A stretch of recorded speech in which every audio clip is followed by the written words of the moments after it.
Hello, everyone, and welcome to Applications of Trigonometric Derivatives. So the first one says, find the points on the curve y is equal to tangent of x. Our domain is just going to be from negative pi halves to pi halves, where the tangent is parallel to the line y is equal to 2x. So I can't stress this enough. Graphing, just graph, please, every time. So here's my asymptotes. And it also happens to be my domain. And tangent goes through 0, 0, pi fourths 1, and negative pi fourths negative 1. That's just the parent graph of tangent. Have to know it. If you're in honors, you can have it on your appendix. If you're in AP, you need to have it memorized. Now, normally it's really easy to graph the line y is equal to 2x. In this case, it's a little tricky because we can't just go up 2 over 1.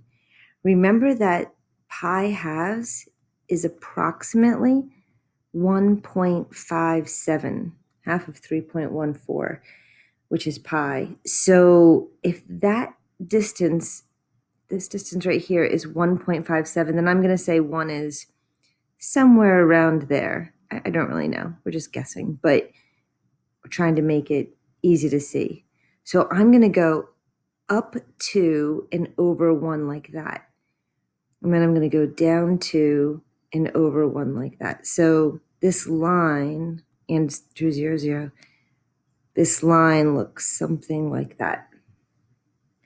So the question is, find the points on the curve, on the red curve, where the tangent is parallel. So is it parallel right there? No. Is it parallel right here? No. It looks like it might be parallel somewhere right there, just as the curve is making that little change right there. So I'm guessing that the answer is going to be somewhere around pi fourths, maybe a little off of pi fourths. Okay. How do we prove that? Well, we want to know the slope at that point, but the slope is going to be equal to the same as this slope. This is y is equal to 2x. The slope is always 2. Always 2. On the curve, on the tangent, the slope is all different things. But what do we want to know? When the slope is 2. So 2 is equal to, so let's find this derivative. Y prime is equal to secant squared x. So 2 is equal to secant squared x. How do you solve that? You change it to secant of x is equal to plus or minus the square root of 2, which I would rather have it be cosine. So I'm going to flip it, 1 over the square root of 2, which you are probably more familiar with if you rationalize the denominator, square root of 2, square root of 2, plus or minus the square root of 2 over 2. And you're like hopefully going, aha, no, I do know that one. It should be on your chart, or you should have it memorized. When does this happen? When x is equal to pi fourths. And since it's plus or minus, it's all 4 quadrants. If it was just plus or minus, we'd have to think about the forecast. But since it's plus or minus, it's just going to be all 4 quadrants. 5 pi fourths and 7 pi fourths. Now, ironically, this graph only goes from negative pi halves to pi halves, so none of these are going to work. But the other one in the other direction would be negative pi fourths. So it does say find the points. Be careful.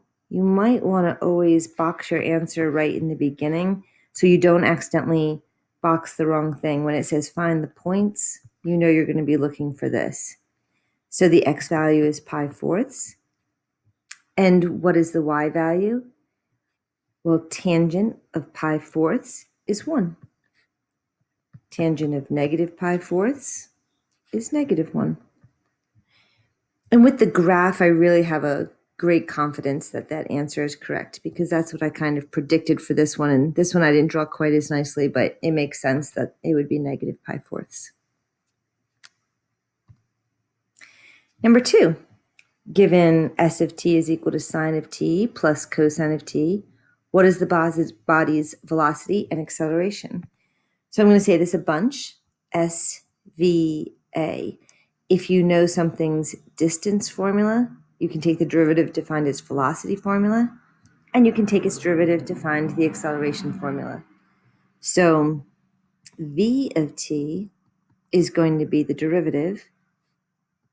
So I'm going to do the derivative of s, and I get cosine of t minus sine of t. And then if I take the derivative of that, which, by the way, is the second derivative of the distance equation, I'll get the acceleration, which is negative sine of t minus cosine of t. What is the velocity at pi fourths? You just need to plug it in. Velocity at pi fourths is cosine of pi fourths minus sine of pi fourths, which is square root of 2 over 2 minus the square root of 2 over 2. So its velocity at pi fourths is 0.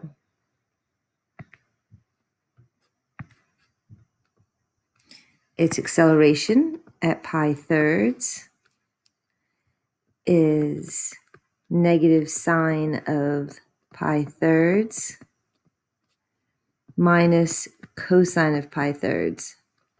So pi fourths, for some reason, people seem to memorize easier. The pi thirds are a little bit harder. You do have to know them, either on your appendix or memorized. Sine of pi thirds is square root of 3 over 2, and cosine of pi thirds is 1/2. You can leave it like that, or you can write it as one single fraction since it has a common denominator. Fun fact. So jerk is the next derivative. So if we were going to keep going, we don't actually do this in calculus, but I just thought it had a really cool name. I didn't make it up. This really is what it is. So going back to what I said before, if you want to change your distance, what do you need to do that? You need velocity. So changing your distance is velocity. That's why the derivative of distance is velocity. If you want to change your velocity, so now you're already going, this is not going to be good. So you're already going, if you want to change your velocity, how do you do that? You need acceleration.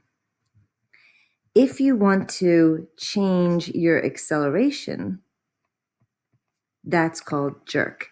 Because think about it. When you are driving a car, which almost all of you are, when you're driving a car, you try and push your foot on that accelerator nice and smoothly at a constant. You want the acceleration to change the velocity, but at a nice constant pace. If you hit the accelerator in not a constant way, what's going to happen to everybody in the car? Their heads are all going to jerk forward and people are going to be mad at you. So that's why it's called jerk. We don't actually study it in calculus, but it had too cool a name not to talk about. Okay, this next one's just a little bit complicated. It says that a weight is hanging from a spring that is stretched 5 units beyond its resting position. So here's a spring. Here's the spring at rest. But our spring has been stretched 5 units beyond its resting position. It's released at time t, and it bobs up and down. Its position at any later time t is given by this function. S is equal to 5 cosine of t. So I'm going to find the other two functions. There's the s function. The velocity function is negative 5 sine of t. And the acceleration is -5 cosine of t. So you're thinking, that wasn't that hard. It's really not the actual math, but understanding what's happening, this part right here, describe its motion. So at t is equal to 0, what is its place? Its place is 5. See, it's 5 units beyond. So if this was like a number line, think of this as a number line, then this is 0, this is -5, and this is +5 on a number line. And then at s is equal to pi halves, we know that at pi halves, it's 0. 5 times cosine of pi halves is 0. And then s of pi, cosine of pi is -1. It's going to be at -5. See, so the spring starts down here at 5, and then when you let go of it, it goes up to 0 after pi half seconds, and then by pi seconds, or 3.14 seconds, it goes up to, does it say it's in seconds? It actually doesn't say it's in seconds. It goes up to -5. So hopefully that part makes sense. That's its motion. Now its velocity at those points. Sine of 0 is 0. So at 0, it has 0 velocity, which makes sense. You're still holding it. At time is equal to 0, it has no velocity. What is its velocity at pi halves? We know its position is right there. What's its velocity? Sine of pi halves is 1, so -5. And then what's its velocity at pi? Sine of pi is 0, so it's 0. So this right here is when it's going its fastest, and then it stops when it gets to the top. Its acceleration at those 3 points, acceleration at 0, is cosine of 0 is 1, is -5. So this needs to make sense to you because it has a negative acceleration. It's moving against the number line. So normally up would be positive, but in this case, because of the way I've drawn the number line with the negative on top and the positive on the bottom, it's backwards. So just a little bit of a different problem. On number 4, it asks you to show something. Honestly, the only purpose of this problem is to convince you that you definitely want to memorize or have in your appendix all of these, because what you don't want to have to do is do it the long way, which would be to change this to cotangent of x, to change that to cosine of x over sine of x. Because then, in order to do the derivative, you would have to do quotient rule, which is the bottom times the derivative of the top minus the top times the derivative of the bottom, all over the bottom squared, which would give us negative sine squared x minus cosine of squared x over sine squared x, which would give us negative sine squared x plus cosine squared x all over sine squared x, which is -1 over sine squared x, which is negative cosecant squared x. You do not want to have to ever do that again. So just memorize it. But that's all they mean by show, is we're just proving where the other trig identities came from. Number 5, write the equation of the line. All right, as soon as you see those directions, you should box your answer. Your answer is going to be y is equal to m times x minus something plus y. Oh, look at that. At the point. I can fill that in now. You are literally one thing away from the answer. X minus pi fourths plus 4. Okay? So you got to look at this and say, you're almost there. What's the only thing you're missing? Is the slope. So you want the equation of the line tangent to. Slope means, in calculus, derivative. So let's find the derivative of this. Y is equal to, so the derivative of 1 is 0. That just goes away. The derivative of the square root of 2 cosecant is the square root of 2, and then the derivative of cosecant is cosecant x cotangent x. Now it has a negative in front of it, but I would put the negative all the way out here. If you put it in between, like literally right in front of it, it'll look like square root of 2 minus cosecant cotangent. And then the derivative of cotangent is cosecant squared x. I want to know the derivative at pi fourths. So I'm going to change my notation. Y prime is a great notation. But in this case, I want to switch it to the F notation so that I can plug in the point. Makes it very clear what I'm doing. So cosecant of pi fourths, cotangent of pi fourths, minus cosecant of pi fourths. Notice now I'm going to switch the square to the outside so I don't accidentally square the pi fourths. I don't know any of these off the top of my head. So I'm going to switch it to 1 over sine of pi fourths. And cotangent, I'm going to switch to cosine of pi fourths over sine of pi fourths. Minus, and then same thing here. I'm going to switch this to 1 over sine of pi fourths. You can only memorize so much in your life. So for me, this is easier. So sine is the square root of 2 over 2. Cosine is the square root of 2 over 2. Sine is the square root of 2 over 2. And sine is the square root of 2 over 2 for pi fourths. So these cancel, and this one's annoying because it's on the bottom. So I would flip it and multiply. So now 2 over the square root of 2. And same thing, I would flip this. So in case you don't understand why that works, if you think of this as 1 over 1, then you can keep the first fraction, change from this division to multiplication.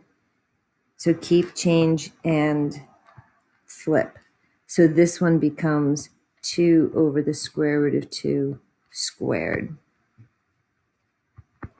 These cancel, and you just get minus 2. And this becomes 4 when you square it, and the square root of 2 squared is 2.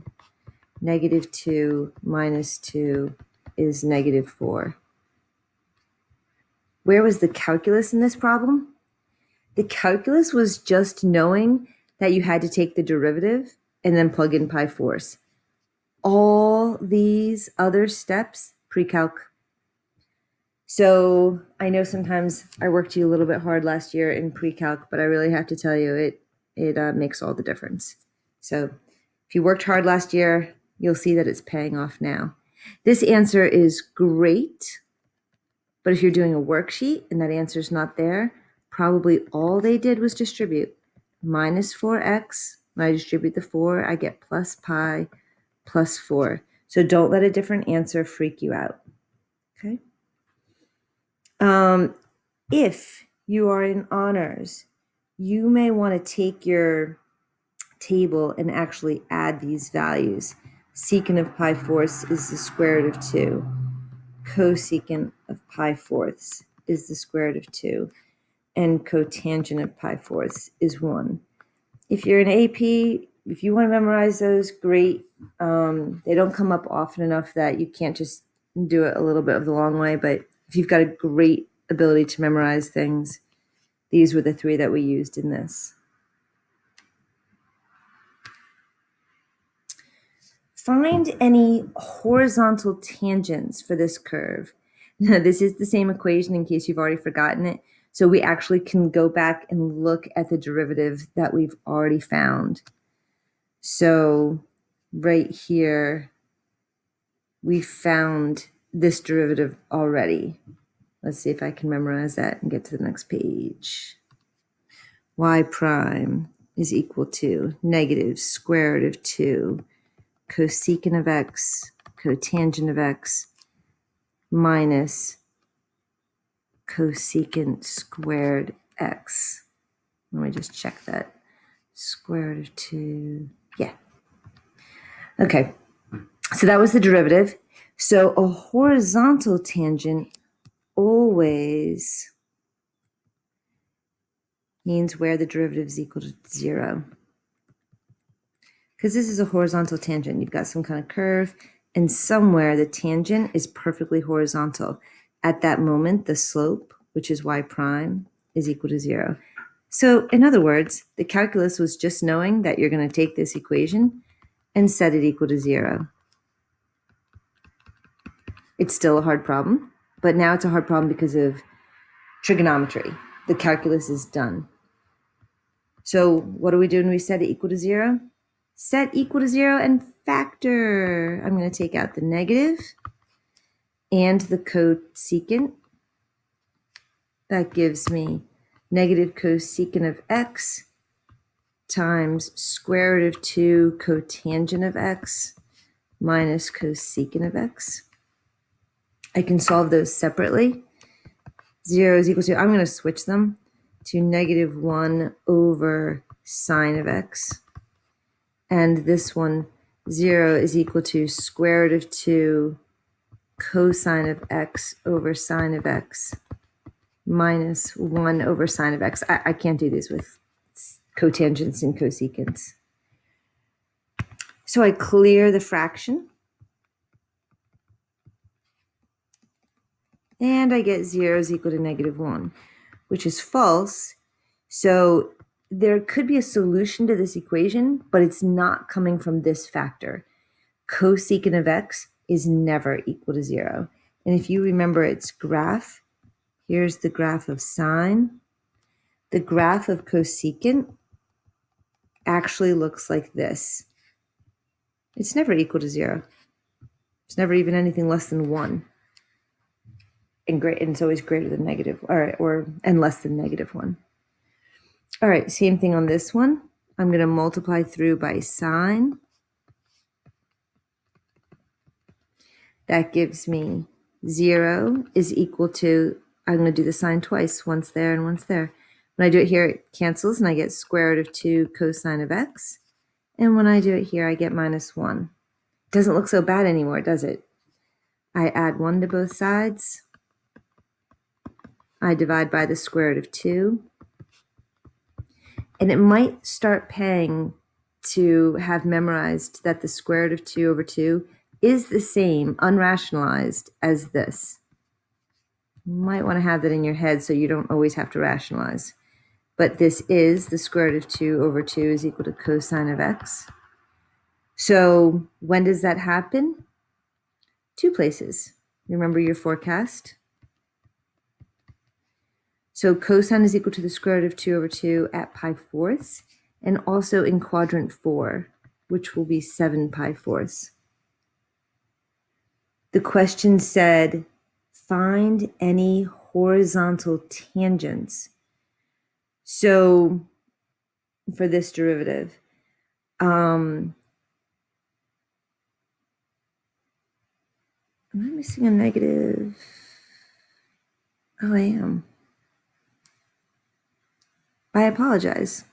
This should be, when I take out the negative, this should be plus, this should be plus, this should be plus, which means this is minus, which means I actually want my answers in quadrants 2 and 3. So 3 pi fourths and 5 pi fourths. Look how quickly we fixed that.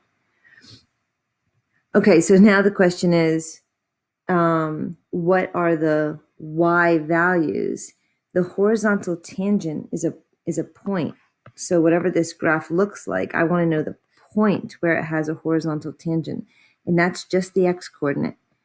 So it's going to be 3 pi fourths comma something and 5 pi fourths comma something. Here's the question you need to ask yourself. What are you going to plug 3 pi fourths back into? This is what the answer needs to be. When you're trying to find y, use the y equation. I know that sounds really obvious, but the number of people that plug it back into y prime is shocking. But you don't want to know the slope at 3/4. I already know the slope at 3/4. The slope at 3/4 is 0. That's what I've already found. I want to know the y value. So I need to plug those two things back into the original equation. So I'm going to do that off to the side here. You can do it on your own and see if you get it right.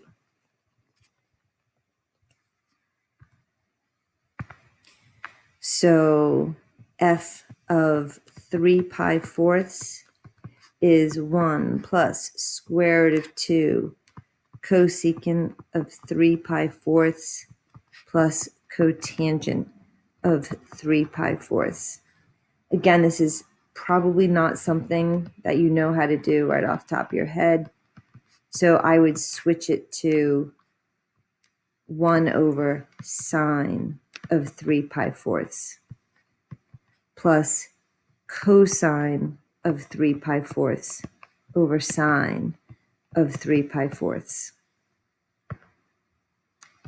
F of 3/4 is equal to 1 plus, so sine in quadrant 2 is positive, and it's the square root of 2 over 2. But I'm going to flip it, so it's actually 2 over the square root of 2, and that cancels.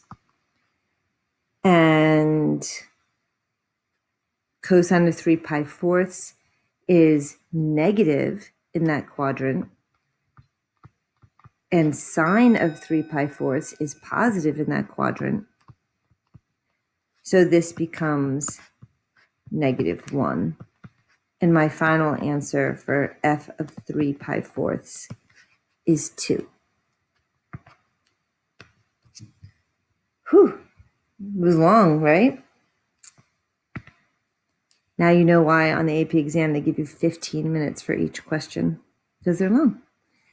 So f of 5/4 should be much easier, because now you can just be thinking, I'm going to jump straight to the 1 over sine of 5/4. The only difference is going to be positive and negatives in the quadrant.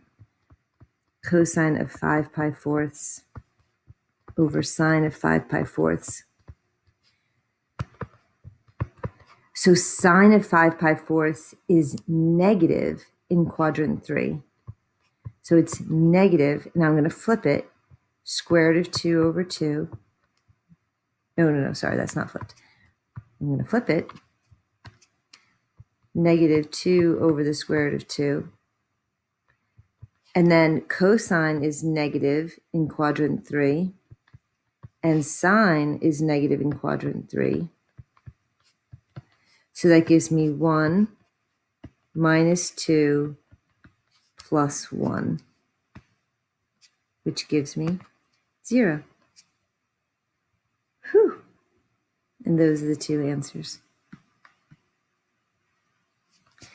If they asked for the equation of the horizontal tangents, remember that a horizontal line is just y is equal to a number. So the equations of the actual lines would be y is equal to 2 and y is equal to 0. All right, you're almost there. One more. Find the equations of the lines. Excellent. It says find the equation of the line. I already know my answer. It's going to look like this. That are normal and tangent. Oh, I need 2. Y is equal to. And what's great is that normal and tangent, we'll do tangent first. Tangent and normal, they go through the same point, but if you have a curve, tangent means it touches just at a point like that, and normal is going to come in perpendicular. But they still have the same point. So once I get that point, that'll be the same, and the slopes are just reciprocal. So it's pretty quick to get both. At x is equal to 2. So I already know the x value. I just need to know the y value. And you might be thinking, I can't do that. I don't know tangent of 2. That's not on my list. It's not on your list. So you're going to get out your graphing calculator and you're going to find it that way. And I'm actually going to show you how to do this entire problem using your graphing calculator. So the first part is finding the y value. Oh, remember, your calculator should be in radian measure all year. So I'm literally just going to type it in. Tangent of 2 divided by 2, enter. So that's going to be the y value for both parts of the problem. You can go ahead and fill that in. I can't show both screens at the same time, but you can put it in the spot where you put the y value. All right, here's the coolest thing ever. Are you ready? You can find the derivative at a point using your calculator. So you're going to hit math. Notice it turns red whenever I do something. 8. And this is the little format for it. And this is why I really wanted you to know, even though we don't like it as much, I know we all like y and y prime and f prime, but this is the one you need for your calculator. So I'm going to take the derivative with respect to x of, remember parentheses means of what function? Now I'm going to put my function in there. I personally want to make sure that I don't have trouble with parentheses and things, so I'm going to use alpha f1 to make a fraction. That way I can make sure it looks just like it's supposed to look. Tangent of x on top and x on the bottom. I feel better about that than just, an over. I know that this way it's right. And then this is actually the notation we're going to use from now on for well, not from now on, but whenever you write the derivative this way, you put a bar, and then at the bottom of the bar, x is equal to whatever number you're trying to take the derivative of. We would write f prime of 2, but without the f prime notation, you're going to do it this way. This is the correct notation for this format. You hit enter, boom, there's the slope. You can go ahead and you can fill that in. Then, if you want to know the normal line, you need the negative reciprocal of that slope. Well, you can literally just do 1 divided by the answer. The answer button's above the little negative. Second answer. Don't forget it is negative. So this would be your normal line. So your calculator won't find the derivative for you. It'll find the derivative at a point. It won't find the formula for the derivative, but it'll find the derivative at a point. AP kids, just so you know, there are calculators out there that will actually find the derivative. The AP exam is designed for this calculator, meaning if a kid is using a calculator that has that on the calculator section, they're going to make sure that they don't ask any questions where they need to know it. They'll put all of those in the no calculator section. So you're using the highest level calculator that the AP people want you to use. All right, that's how you do that. I'm going to put the answer back on the other screen. So we found on our calculator this y value was actually not positive. Negative 1.093. Negative 1.093. That's what we found on our calculator. And then for the tangent, we found this was 3.433. And when we flipped it, we got negative 0.291. Sorry, kind of squeezing it in there. But again, you want to use math 8 on your calculator, and you're going to have to fill in the x. They want you to fill that in. You're always going to have to fill in your function, whatever that is, tangent of x over x. Then it's going to draw the line for you, and it's going to say, at what x do you want? And when you write x of 2, this entire notation means f prime at 2. So now you know how to do it on your calculator. That's it for today. Have a good one.